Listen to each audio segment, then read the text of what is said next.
Exploring the human journey.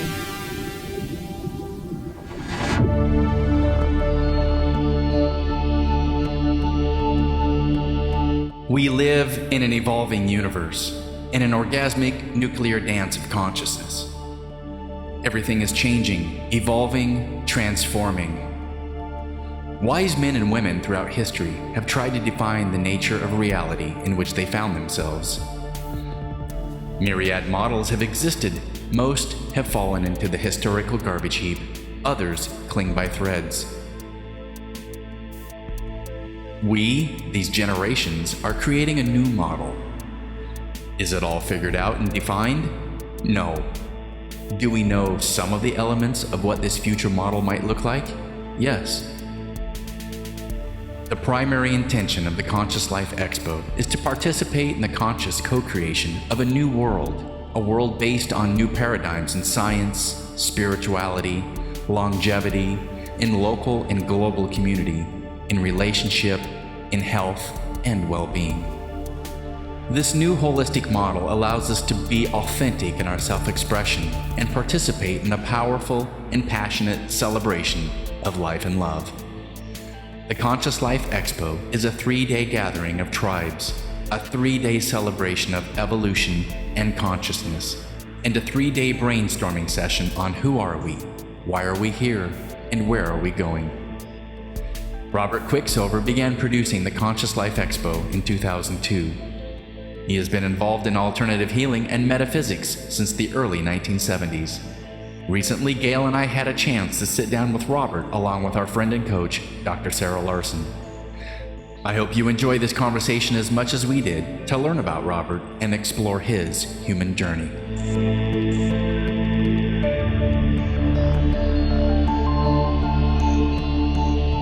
Hi and welcome. I'm so glad you joined us. Gail and I recently got to attend the Conscious Life Expo, and while we were here, Dr. Sarah Larson introduced us to Robert Quicksilver, and you are the creator-founder for this whole thing, and we are so excited to explore your human journey today. There you go. Thank you. So glad to have you on our show. Okay. And how did all of this come about? What was the idea that sparked this?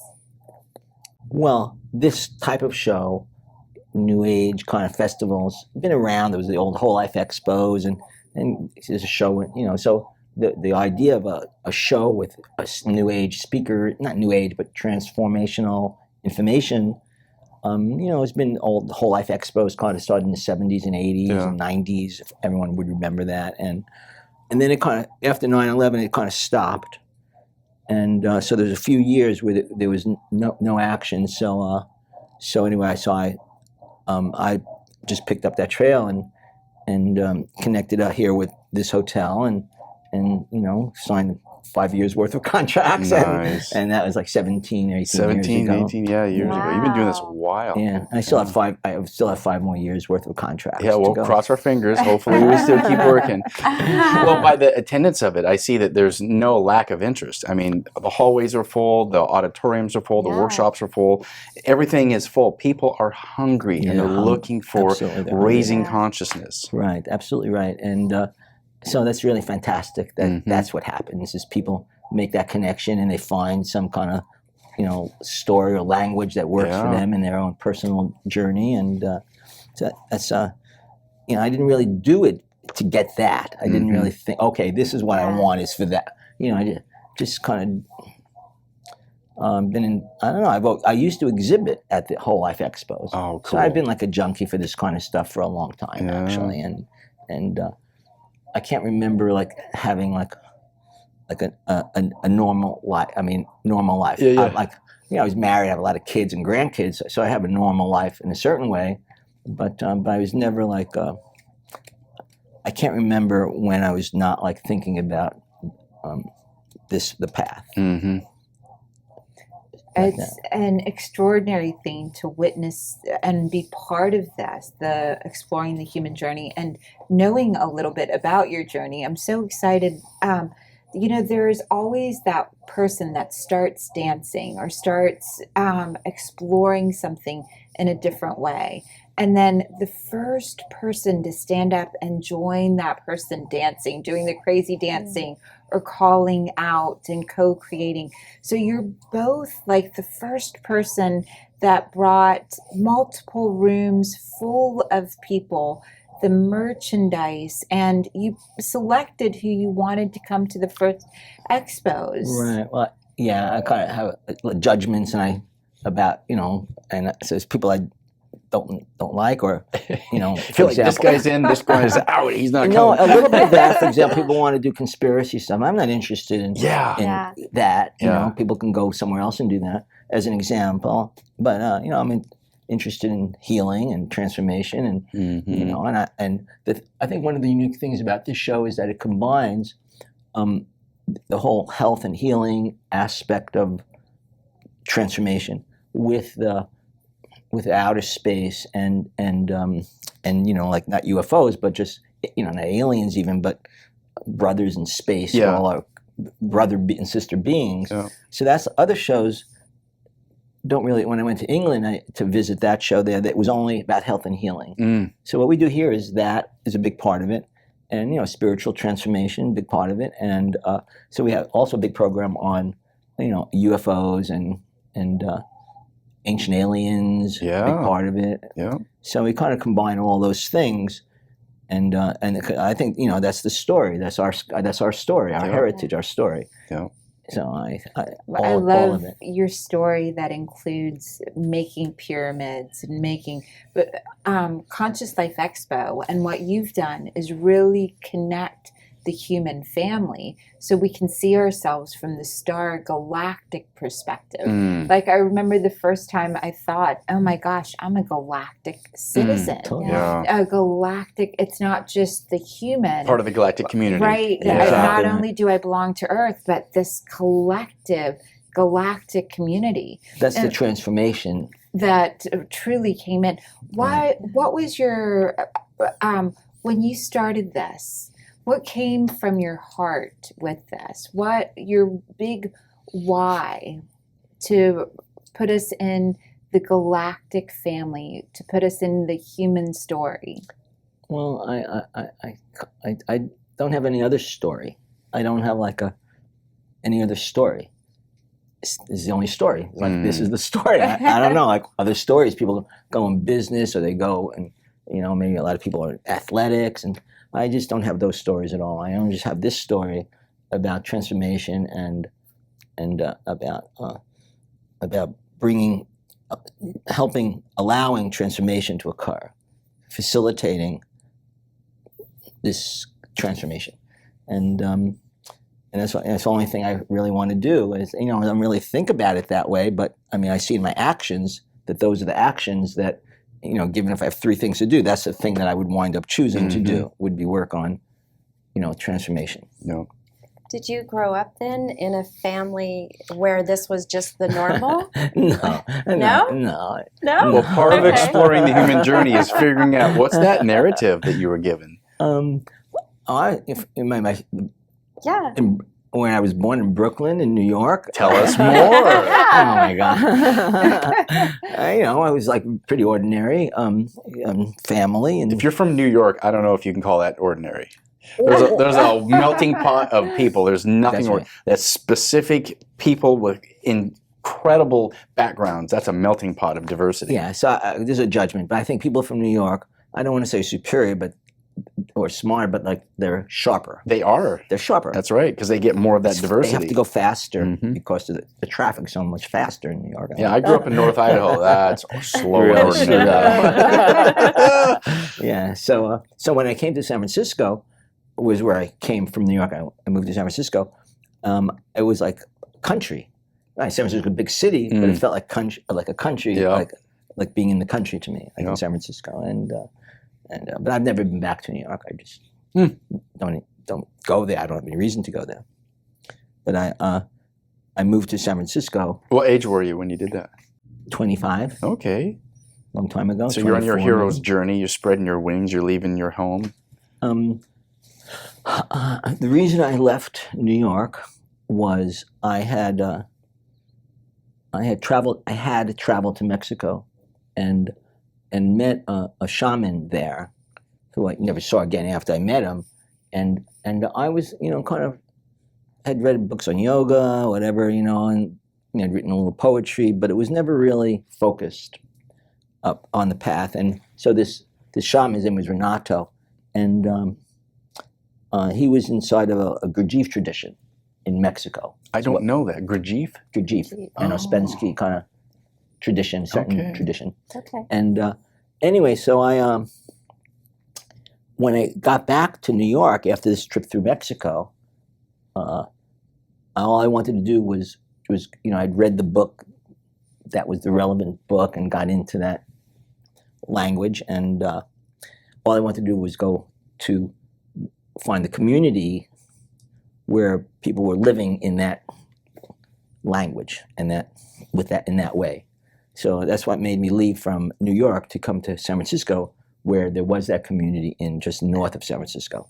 And so, but it didn't really work out. After a couple of years, I never really became part of it. I never became part of it. And so I wound up then moving back to from the community, which was in the north, in the country, back to San Francisco. And and I had a company for a long time that manufactured commercial furniture. Okay. So all my skill set came from the 25 years of running actually a very large manufacturing company that manufactured, as I said, commercial furniture, like store fixtures, things like that. Yeah. And I had like a lot of people, all the different departments of sales and marketing and all the things that you think go into managing a business. And so I did that all the way through like the end to 2000. And then I have a question. Yeah. When did you make the pyramids, and how did the pyramid that making came through that? Yeah. That came through That that, was actually- and that you was in the very handmade beginning. pyramids. Oh yeah. That was in the very beginning. So how old? 25. I didn't know what I was doing. Didn't just lived in San Francisco somewhere, or whatever. And I was part of a commune actually living in San Francisco. Tell me more. Sorry, I forgot about that. I forgot about the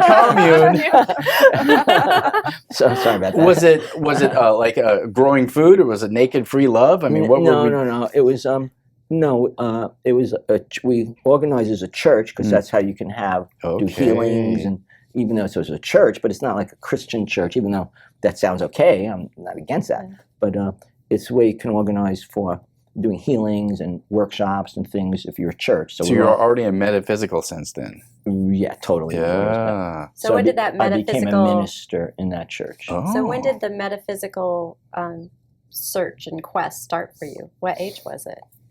I never thought it was a quest. It just kind of,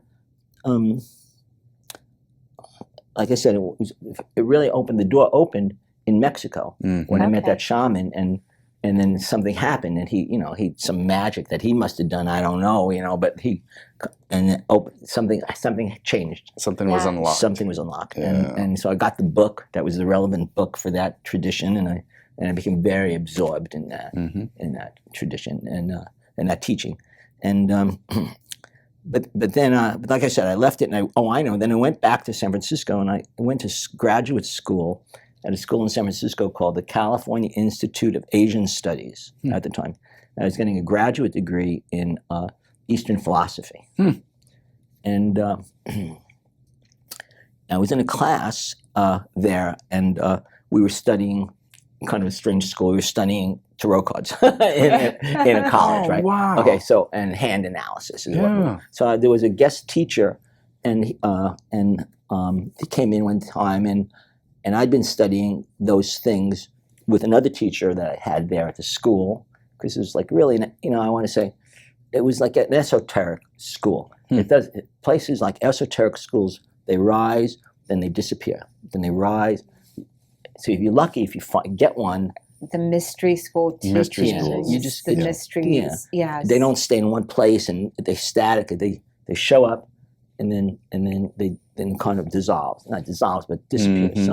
So anyway, so when I met this guy, so he was the leader not the leader, he was a minister in this church, and so I started connecting with that family, and we would go around and do healings around all the different around San Francisco and the Bay Area, all the different churches all around. On Sundays, we'd go and just do laying on of hands and do readings for people. It was like a whole thing that was happening, and so that was the commune I was living in. We all lived, like about 25 of us lived in 3 or 4 houses in Bolinas, if you know where that is, just north of San Francisco. Okay. So I had this I was living in this really fantastic. It was a pyramid-shaped house right on the edge of the Pacific. It was like unbelievable. Really. Wow. Yeah. With and the people I was one person's name was Isis, and the other person's name was Serena of the Light. All my friends. Yeah. I gotta tell you. So What decade is this? Is it in the 70s? Or yeah, this is 70. Yeah, the 77, 78 now, maybe. Yeah. And so this is the post-hippie, but these are like the people that came from those traditions, and they're still in that vibration then. Well, yeah, I guess I don't think of it as post-hippie, but I guess that's fair enough. Yeah. That's fair enough.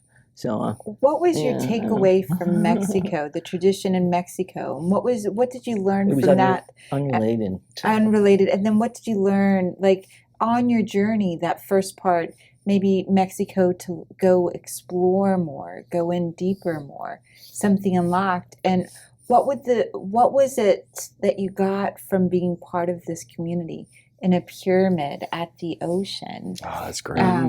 So these are still my best. At the ocean? Pyramid house. Yeah. A house. It was like a big house with bedrooms, and it was just a pyramid-shaped house on the edge of the Pacific. It was pretty wild now I think about it.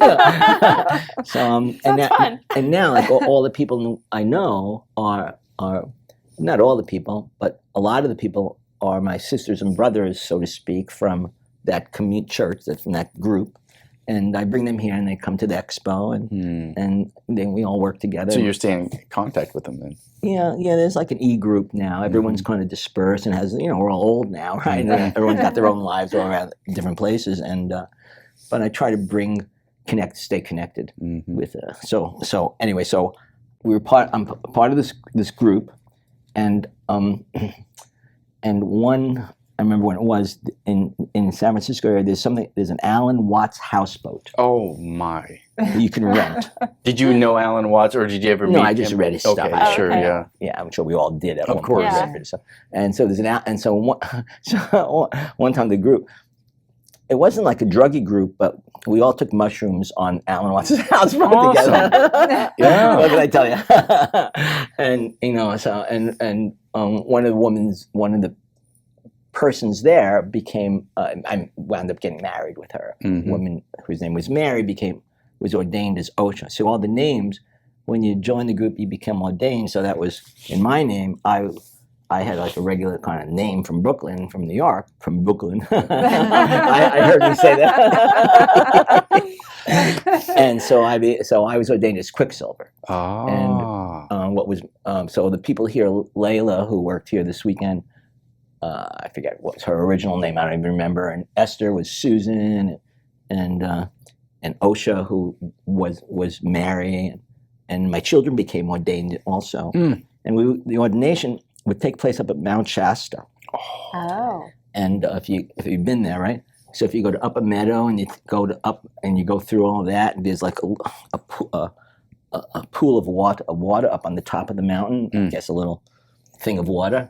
Ice cold water. Yes. And that was the ordination. We'd all go up there and jump in or dunk it. I forget exactly. Go into this ice cold water on the top of the mountain. Well, Shasta's really significant to people in the metaphysical and the UFO world too. Right. So that's what we did. So that's where we'd go up to Shasta and do ordinations. And so that's how I became I was ordained as Quicksilver, and other people were ordained through over the years. Yeah, so it was like, so that was part of it. That was a lot of fun, actually, when I think about it. I wish I was young again to go do that stuff again. Good memory. Nice. So you're connecting this spirituality at a young age, and it's just part of your life. I ask that because I'm interested in that religious narrative. I was given that Christian narrative that the divine was separate, and we're somehow supposed to get out of here to get to there, and that was what that whole journey was about. Get out of earth and get to heaven. I never had that story. I was given that I'm unworthy and people are inherently bad. Bad story. Things like that. And I am so excited when I get to hear someone who says, oh no, that wasn't my experience. I felt God's love. I felt that divine connection, and I'm raising consciousness through my journey. Well, I believe all what you said. It seems all true, but I wouldn't formulate it that way. You know, I don't really think about. It wasn't like I had choices. I didn't like. It wasn't like, oh, I'm going to go do this. Yeah. It wasn't. It wasn't like I had a choice.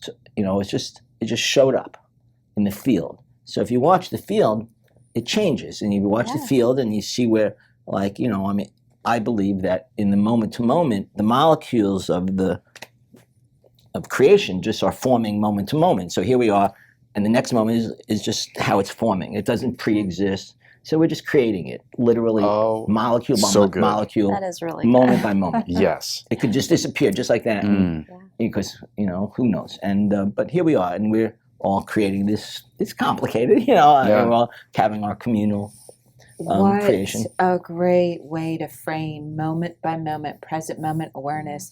Your consciousness is co-creating what you're experiencing, and then. Do you feel the shapes of pyramid and living in a pyramid had to do with this process, this journey that you're on? I would say, would you call it that you're in the flow?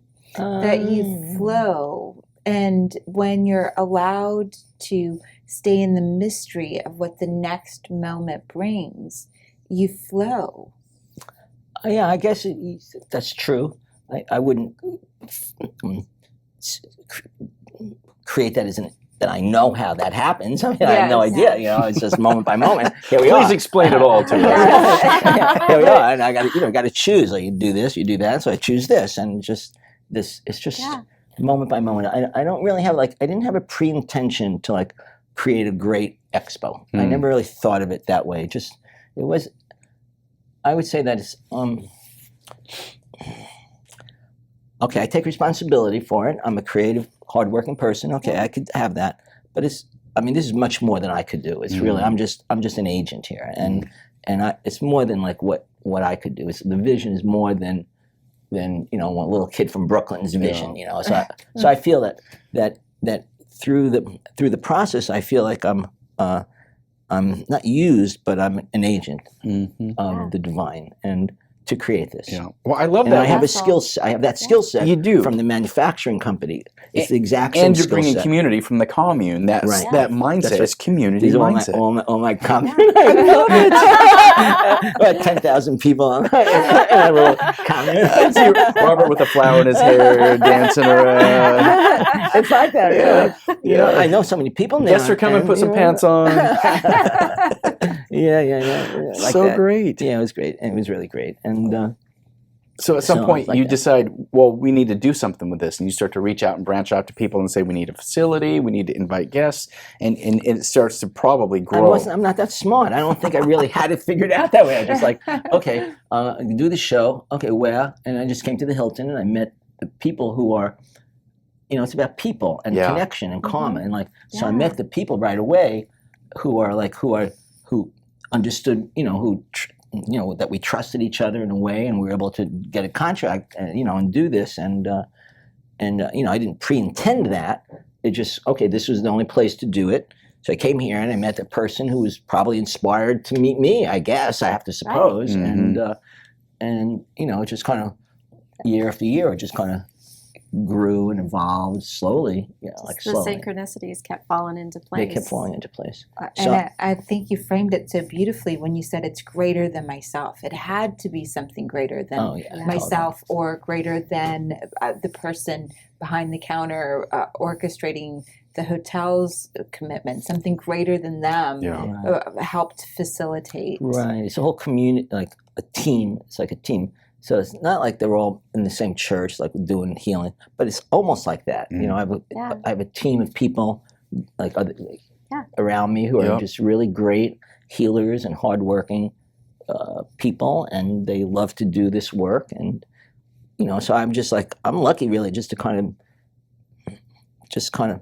I think I hold the space in some way. I think that's all I really do. I don't really do much more I do organize. I'm good with Excel, whatever. I But love how humble you are. I don't do anything. Right. From the people at the expo and that have done this for years and years, they really see you as someone who pulls forward great mystery for it to unfold the way it does. The speakers, all of the consciousness, every conversation expands what happened the year before. Right. 17 years, it continues to grow. Right. And it's got every age demographic. There Right. are young babies. Isn't that great? It's so extraordinary. Conscious Life Expo babies, people that met here. No, that's really true. Right. Yeah. That's really true. The 17 years ago, the hookup happened at the first one, and now the kid 17 comes with his parents. Well, it's a little intimate, but I believe that stuff happens. Yeah. Probably it does. Big hotel. Who knows what's going on? There's hookups all over the place, pal. I think so. I met that person in the elevator. Hey, I think it's a much better place to find some soulmate than a bar. So Absolutely. No, I think that's great. It's a byproduct. I didn't create it to do that, but that certainly is a consequence of this. It really is. And as someone who's attended and I've spoken and participated, it really means something to me. And it means something to a lot of people. Conscious life, even the way that it's labeled. Expo versus conference. Yeah. Here we are just exposing, coming together, giving of our hearts in this space. And it So really cool. speaks to the leadership as well. And I think one of the most extraordinary things, this reminds me of you, is you don't know how many apples are in a seed, but you know how many seeds are in the apple. Each one of the conferences planted an orchard, and each right, and it continues to seed. And people come from, the last person that I met before came from Australia. Before we sat down for the interview, they're like, "Yes, I'm here from Australia. I brought my publishing company. That's part of Conscious Life Expo." Talking to someone who was born in Brooklyn. Speaking to that recently we started working with Gaia. I'm sure you've seen it. Yes. And they're live streaming the expo. So this expo was live streamed.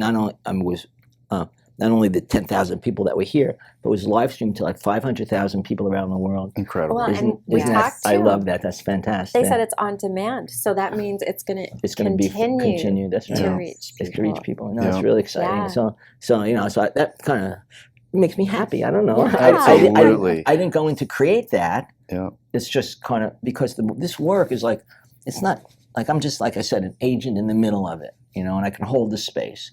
But it's like, it's not God's work, but like it's the work of transformation. It's a planetary work. Yeah. And I see like it as that. life, right? Yeah. Life is breathing us. Life is breathing you. Yeah. Something greater comes in. Like if we don't label it God and just label it life or the ethers, really letting ether come through That's right. and you give voice to ether. Right, that's right. So what's it like to read palms, or what's it like to experience because you're taught in the mystery arts. Right. What's it like to experience life from this, for those that aren't reading palms, or for those that aren't in the mystery school trainings yet? What's it like before you got into mystery school teachings, and now there's an after? And I would say there's 20 plus years of after. Oh, more. I'm not Yes. really old, actually. I know 20. That sounds nice, generous, very nice. Thank you. So no, I don't know any other way. I mean, I don't know. I don't know how a person. It's a judgment, okay? I don't know how someone could go through their life and not be on a path and find transformation. It just seems so obvious that's like, but it's not where you go off in the mountain and you go hide in the cave. It's a transformation is in the world. It's not like It is. where personal trip where you go become a sage up in the Himalaya or anything. And that was maybe true. It might be true for some people, but That's not true for me at all. And the work is to is a planetary transformation, and here we are, right in the middle of it, and we're all doing it. You're doing it with the work that you do, and I think you do the same work. And so interesting, because on that soul journey, we come here to have these human experiences as a spiritual being. Right. We are here to do something bigger than ourselves, and that has been demonstrated in your work. And you're trying to find that connection. And I love how you're bringing presence to transformation, because we're in here, we're at a certain point, and it's like we come here with a suitcase full of things, and we're just getting rid of those things, and we're transforming them. And the idea, I've heard, is to get back up to the other side with your suitcase as empty as possible, because you transformed while you were here. that's a good way of looking at it. Yeah, and that's like a mission and a calling. Like your soul and your pre-birth planning, you're working with your guide, going, okay, I'm going to go down, I'm going to design a life, I'm going to be in a commune for a while, I'm going to assemble furniture, and I'm going to learn how to put the pieces together, and then in the later stage in my life, I'm going to be involved in this organization that's going to become its own thing, and it's going to grow. Do you think that's like you designed that before you're born? Pre-birth planning. I've been in think enough so. workshops in I know. your expo, pal. No, I totally get that. I think it is, like largely designed. Our soul largely designs our life. Well, maybe not every second of it. Whatever stuff happens, and maybe accidents happen in the middle of that. Who knows? They do. Yeah. But mostly we come in with an intention to we're gonna spend our life developing, becoming athletic, or whatever it might be, and becoming a superhero sports figure, or whatever it is. I think the soul creates all of that. Yep. And that's fine, and that's yeah. Yeah, it's kind of that fate and destiny thing. Absolutely. You come in with a certain fate, but your destiny is So where's creation. the free will in there? Is there free will in there? Oh, absolutely. Where's the free will? Co-creation, Co-creation. constantly. Do I have free will here with the Expo? Yes. Do I? Oh, I believe I'm not trying to be- absolutely. No, Yeah. I Love have it. a whole lecture that I do on free will. The further out you go from Earth, so we are human beings on Earth, the less free will we have. We're going to follow the sun, where the sun is going in the vortex in space, the way that it's expanding. There's no free will in that. What happens to Earth happens to us. It's mechanical. And then you go into yourself, your inspiration, your breath. With every breath, you're extracting free will. You're releasing what no longer serves. On a mechanical level, on a physical level, you have absolute free will from the perspective something else is inspiring you, something else is breathing you. And the deeper you go into connecting with your own breath, the more free will you have. The deeper you go into each one of your components and understand yourself, the more free will you have. Yeah, that's so Yeah, beautiful. Good. Yeah, it's good. It's good. And it almost comes to the point where, as you continue to get closer to source, you don't need to have your own, I'm going to do my way, because you're already in the flow. You're already there. Yeah. Here in our little ego constructs of like, I'm David Marsh. I'm my own person. That's where I have free will, because we're playing these characters. Right, that's right. And the closer you are to the source, you're like, oh, I'm aligned. That's totally right. Yeah. I also have this huge belief and knowing that at every moment, the more daring and bold in our own self-expression we are, the bigger the possibility for everyone in that space. The more you are yourself, the more you make available for everyone else and for source, life, for all of it to flow through you. I think, as you were saying that, the part that occurred to me, why that doesn't happen is because I think fear. Yes. Fear is like a big problem for people. It is. They're afraid to their own self-expression. They're afraid to make a mistake. They're afraid to fail. Millions kind of ways that fear shows up. I don't know why, but like, this is going to sound arrogant. I don't mean it, but that doesn't really. Not that I don't have fear. I don't want to. Yeah. But I really don't have fear. I mean, what's going to happen? Like, you're going to die, and then we go back to heaven. What's the worst case that's going to happen? What's the big liberated deal? way to live your life is. Gail and I are learning that, deconstructing from whatever that fear-based belief system was. It is so liberating to know, No matter what I do, there's no way to matter mess what, this up. No way Yeah. to mess it up. There's no way to mess it up. No way to mess it up. Even messing it up is still part of no way to mess it up. Right. Yeah. Right. Your guide goes, oh, you did all these things that Yeah. wouldn't have worked, and you learned what didn't work. Great job. High five. Yeah. And, I think emotionally we learn, I mean, it's not like one kind of emotion. We learn the whole Spectrum. plethora of kinds of spectrum of, Yeah. of human emotions. And I think that's, success, failure, love, not love, we just kind of go through all of that. Yeah. We have to. I mean, Yeah. it seems to be boring if it was the same thing. I don't know.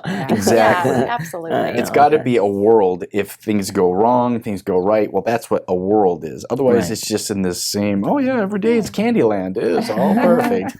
Yeah. And I love to see it as the contrast. You only know how happy you are having experienced the sadness. Part of it. You don't know what missing someone is until they leave, or Yeah. to have that experience, to really know, and the deeper labeling you can give for yourself and your own understanding. If you're like, wow, well, that was joy, and that was happy, and that was humorous, all flavors of joy, and you can go into, wow, that sadness is connected to family lineage, or that moment was connected to Right. despair. Right. The more you can label it, the more range you experience.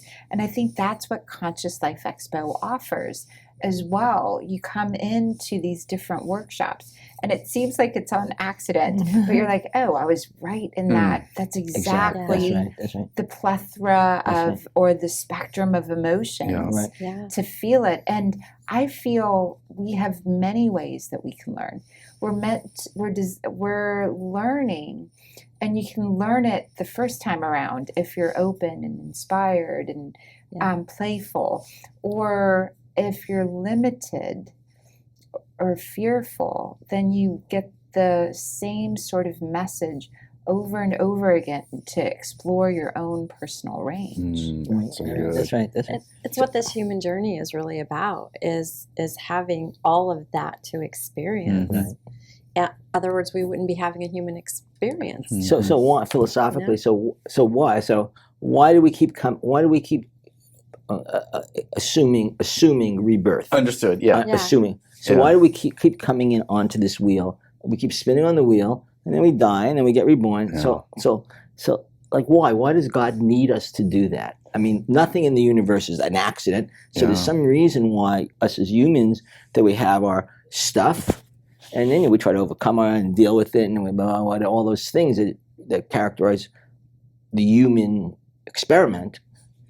And so why does God need us to? Why does she need us to do this? What's your answer that comes up for you? Okay, you ready? This is going to sound really weird. Ready? Think that the moon in the sky, the moon needs to be fed. That sounds weird, but somehow the human emotional experience tied to the moon, we understand the lunar relationship between water and all this stuff. So that's the only thing I can see is like the moon needs this food of our human emotions. That seems kind of pretty out there. I know, I understand. And I don't know how that works.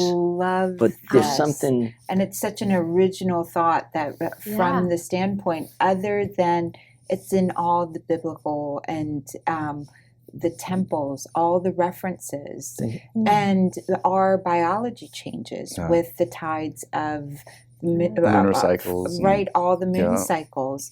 We actually have the same cycles in our breathing that we have. The moon has 13 phases. Totally. We've got 13 phases to our breath. Oh, and so this is like, I've never heard it framed that way. Quite like this, but literally the ancient ones, the wise ones, were following the cycles of the moon and the cycles of Absolutely. the Venus, sun. whatever it might have been. Right, all of the cycles. This is so interesting because we're right now at the cusp of a total lunar eclipse. And what happens during a lunar eclipse is the only time Earth can catch its own reflection.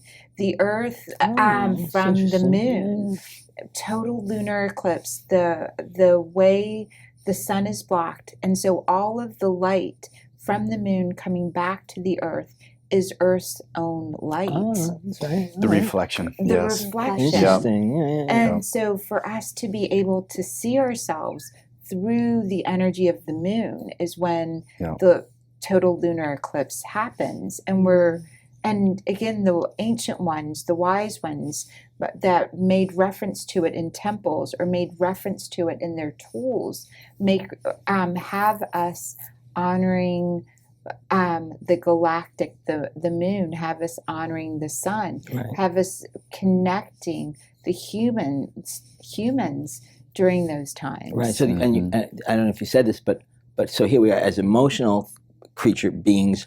You know, a lot of feelings all the time, and I think we're just then constrained by the moon, and as people we live inside of that. But we're trying to develop a higher consciousness, which is like outside of that, you know, where we're not running our emotions and not running everything all the time, and we're not like just running back and forth with this stuff, and we're trying to develop a galactic consciousness, you know, or solar or galactic consciousness, and so I think that's part of it is the challenge for people is to not control their emotions, but to, you know, Pema Chodron works a lot with women who do, not women, but people who with their emotions, and it's not so much we can control it, and it's not so much we want to get rid of it. We just want to watch it enough where it dissolves. Just the watching of our own stuff dissolves slowly, you know, our stuff. And we really can't do anything, really. And we can't say, oh, I'm not going to have that feeling anyway. You know, that's not, you know, we still have that feeling anyway. Happens. It happens. So it's just slowly through as we get older, through being aware and paying attention to these things, the negative consequences kind of dissipate, I think, and maybe that's just old age. I don't know, but I think that being on the path helps out a lot because I think that's finally gets calmed down. And, I love your original question. Why do we come back in to the cycling? And this is very much to your point and what you just shared, which is nature is self-correcting. Right. Our nature, human nature, is self-correcting. What was happening on Earth 100 years ago with it, or in this region, slavery, women had very little rights. So the cycling, the coming back in, now slavery has, the way that it existed 100 years ago no longer exists. Women's empowerment, men being empowered in the women's empowerment as well. Nature self-corrects. Right. And so as we come back in, we're self-correcting, and at some point we'll expand. This is very much to your point, out beyond the consciousness of the moon and the energy that's there to where we're moving our collective energy to then embrace all the other gravitational poles and forces in the universe. So me being able to self-correct my emotions is part of the journey to give and be the energy, and for me to unlock my own cycle, whatever is inspiring me, life cycle is that journey. So thank you. How So good. Yeah, that was So really good. That was good. Boy, we are onto something today, aren't we? Another way to look at it is there was a teacher in the East named Aurobindo. I don't know, no one would have heard of him. And his model or his idea was that here we are, as you know, on a mountain, going to the mountaintop, and you know, here we are in our third dimension, whatever our ordinary lives of things, and then there's like a valley, and then there's another mountaintop, and so the humans, the evolutionary force has brought us to this mountaintop where we have a little bit of awareness, and then there's another mountaintop in the distance. So this is like the whatever, I don't know, people call it different things, you know, it's like transformation or a overmind or super, some kind of special kind of higher consciousness of some kind. And I think that's what it is. I think for here we're all kind of on this mountain as a metaphor, and looking around, and there's another mountain that we see in the distance, and we just want to go to that higher consciousness. It's just how it is. That's what humans do. Well, everything evolves forward. It evolves forward. Evolution is coming from a lower state to a higher state, exactly. and it's a constant. Whether it's spiritual evolution, physical evolution, Right. emotional evolution, we're always moving forward. Right. At least that's what we hope. Well, it seems like it, kind of God's plan. I don't know why. That seems true. I don't know why he or she did that. Who knows? Yeah. Now, there's a lot of people that come here. There's a lot of speakers that you have. You have such a variety. Dr. Sarah, I'd be interested in your perspective as being someone who knew about the Conscious Life Expo and was like, I would like to be a speaker there. How was your journey and your path as far as being involved in the workshops? The first time I heard of it, because I read energy and I feel energy, I felt the energy of it come. And I couldn't myself attend that year. I sent speakers, and I said, this is where you've got to be. This is, and made the connection forward. And then they gave me their feedback and their takeaway. And the next year I could plan for it. And I made it possible for me to be here and to be part of this. One of my dearest sister friends, Maura Hoffman, she, so beautiful. And so that experience for me and so I had Robert's number in my cell phone for a while, and I was sending him people going, this person needs a booth or this person and we hadn't met until recently, Expo, right? Last Expo. Last Expo or the Expo before that we'd met. And so for me, the greatest work is that something greater than myself is at play. And whenever I feel Conscious Life Expo, there's always something greater. And so my question is, what can I bring? What can I contribute? What can I give to this that's already in this space of creating bigger, of creating a mind. Just your love. Right, that consciousness, that... in fact, I'm insisted that you guys come here and film. So good. Right? I insisted. I said, I'm not going to, you're going to be here. Well, you're a connector. You bring people together. That's quite a gifting that you have. It's so beautiful to explore this journey for us to really get, and I would say humble ourselves to put down anything that we're carrying so that we can give to the greatest good that can come through. And so that's how I see the whole experience. And somehow every time I've come to Conscious Life Expo, met the most extraordinary people on the journey, magical, much like being in Egypt, in the Great Pyramids, much like doing the work in villages with non-government organizations as a doctor. Something greater comes in to facilitate the healing, facilitate the change or the shift. And it's palpable. I can feel the energy. I can see it. I can experience it. And so every opportunity I have to contribute to it. And so a few years I came as a speaker a few times with a space and a booth. Last year, we just gifted everyone that came into the booth a reading, and we wanted them to connect that to the great gift that Conscious Life Expo is. So good. So, I like that. Well, Robert, you're connecting and you're giving people a platform, a place to be seen, to share their gift with the world, and that's what the beauty of the Conscious Life Expo is.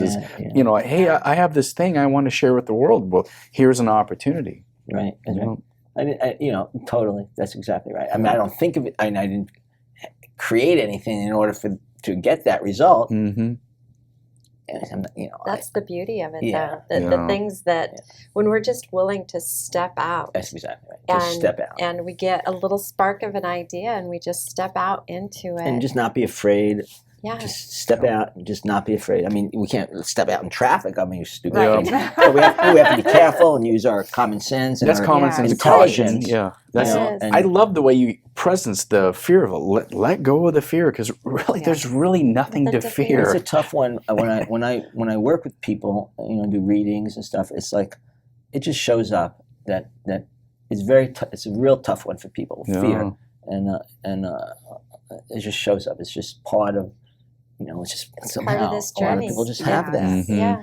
and they just Well, it's interesting because people come in with that core wound that I'm unloved, I'm not good For enough, I'm example, not right. worthy, Yeah, whatever that's that thing is. Right. From your experience, what do you think that is? That ego comes in to protect us and keep us safe. Well, it has to have something to keep us safe from. What have your journeys led you to kind of, as you formulate your ideas, how do you feel about that?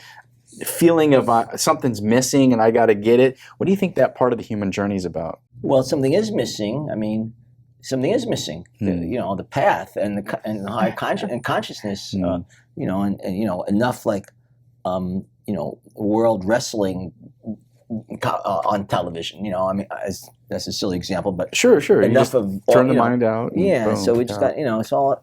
And we don't have to like be monks in the forest. I think we are in the mundane world, and we just have to, love our families and just do the best we can do. And I don't think it's really that we have to kind of be real extreme about things. I think we just have to be kind of, use the teachings.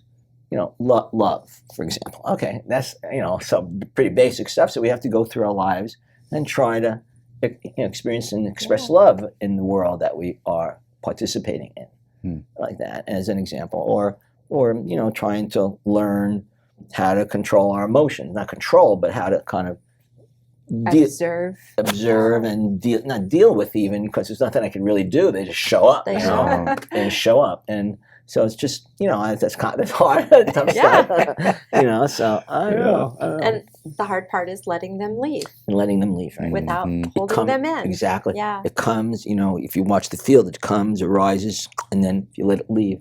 But what we do, you're right, we get hooked. That's really the problem. You're really right. That's really, that's the chief problem that we all have, is that our feeling, if we let them go, like water, but we just find something and we just get hooked. Oh, that person said that, or reminded me of something, whatever it might be. And that's not even an intellectual process. It's just that we find that we're just all of a sudden grabbing onto that, and we're hooked by it. We've created that story in our mind. Exactly. Yes. Exactly right. So that's an important place in our personal journey, is to observe, be present, to observe the places where we get hooked, and to get unhooked. And not really that we can do anything, just not get hooked. So, this person did that, and I see that I'm hooked on, I get hooked all the time, and I go, like everybody else. And so that it's not even an effort. You just have to kind of, by watching it, and I see, for example, for me, like, I get hooked, and and I know, take a breath, and it goes away like that. And so I think getting unhooked is like really an important part of growing up. It's like growing up in a certain way. It's like humans are humans. Us, we are all babies. Yeah. I mean, I'm not the only person who would have said that, right? and we just have, it's kind of a growing up. So it's what the idea of a mountaintop, next mountaintop. Okay, we're all 4-year-old, and next mountaintop we're 8 years old. Whatever it might be. And I think that's how it is, like that. And just not to get hooked, and to get unhooked. You said you had some Buddhist training. Were you a Buddhist monk, or were you in Buddhist training? I remember when I mentioned, I think earlier, I'd gone to graduate school, and I met, and I started taking classes. I didn't know, and I started taking classes, and I met some teacher there who was I'll tell you the story. Her story. Please, this is really a great story. Okay, so I was going to classes at the institute, and I was kind of there was this girl that I liked, kind of thing. We were 25 years old. Yeah, we know how that goes. Boys and girls like each other. They do. We know that. Okay. So I was saying, and then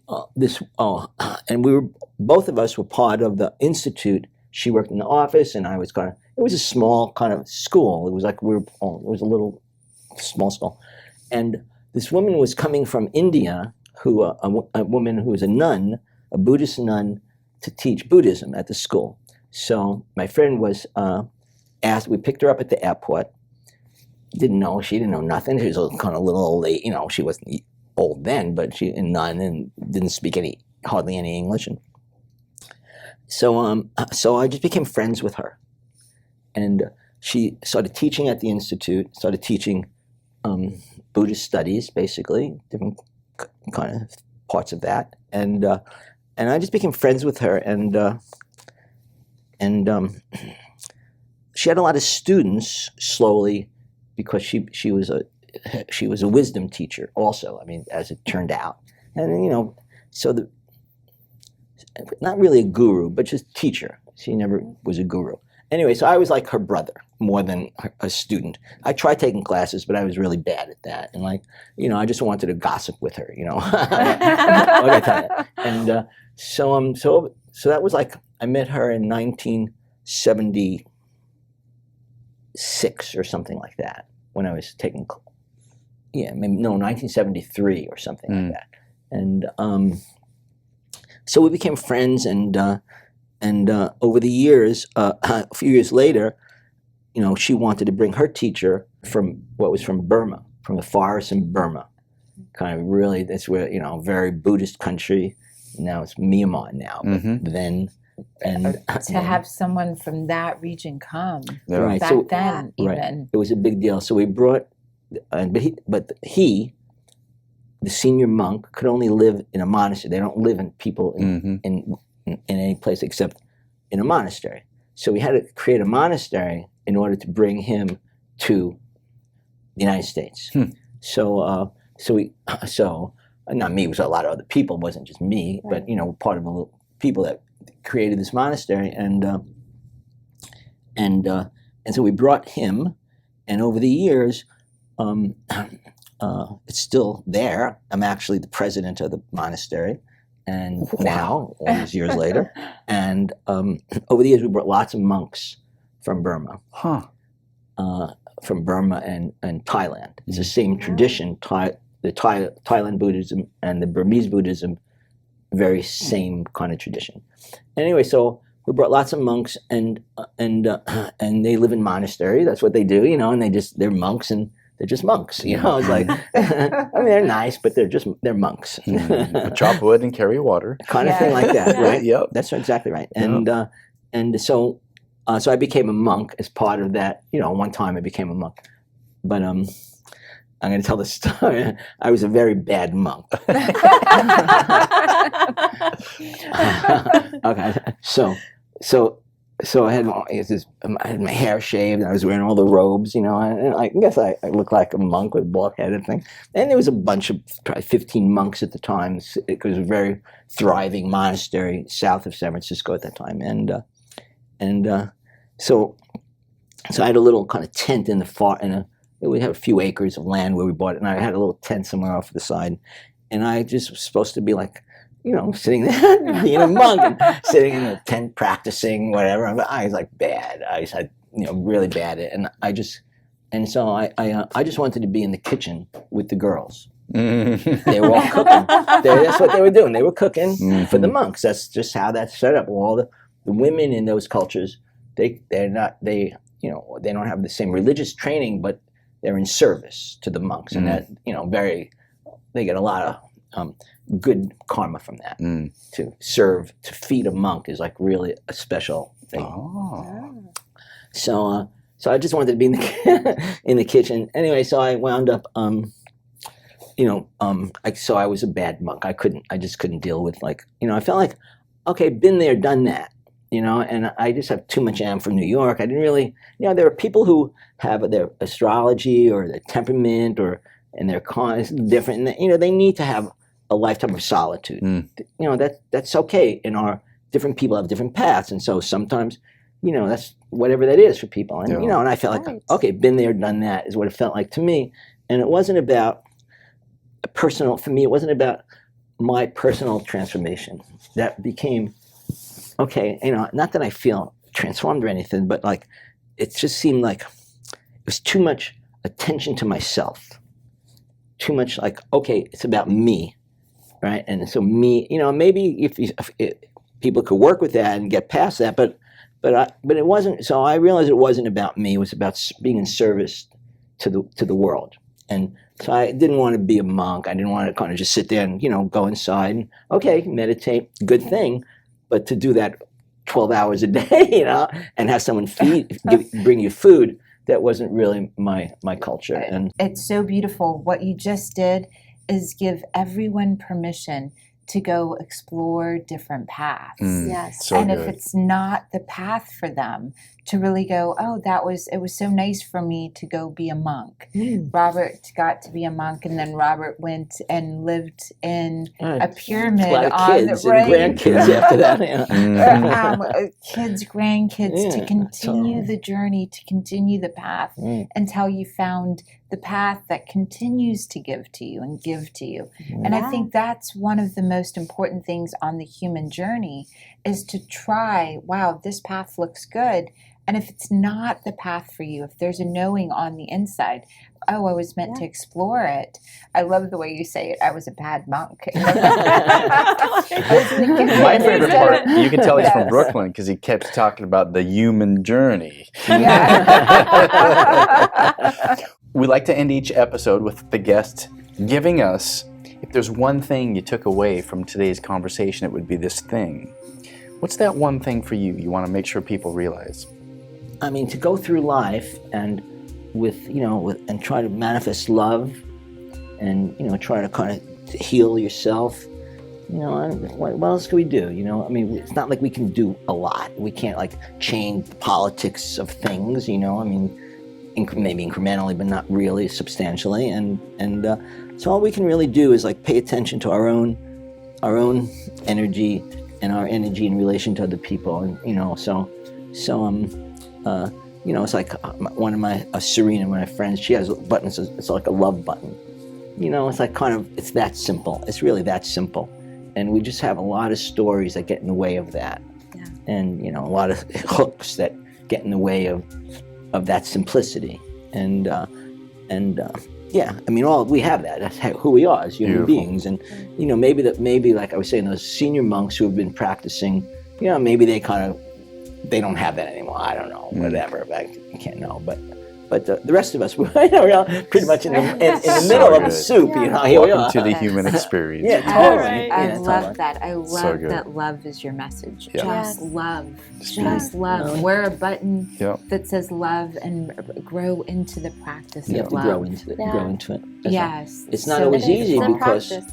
it really is, because all our other stuff just gets in the way, and all it's not like we don't love someone, but so much gets in, all our stuff gets in the way of like being, fear gets in the way of a lot. You can't really like open up too much because your fear is to get hurt, for example. And and that's hard. So I know I have to control myself because I want to like find, like, even walking down the street, because I feel pretty good about stuff. I want to find some stranger and just kind of love them, and probably get arrested at the same time.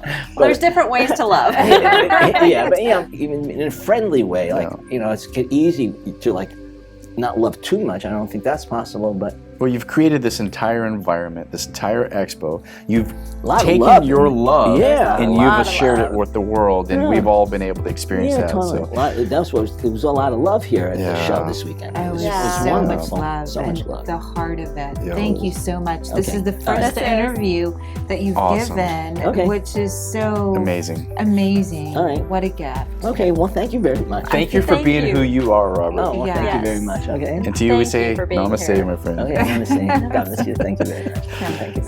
Thanks for joining us here on Exploring the Human Journey. You can find us as a video on YouTube or listen to us as a podcast. You can also join in the conversation by following us on Facebook and Instagram. For more information, go to the website at exploringthehumanjourney.com.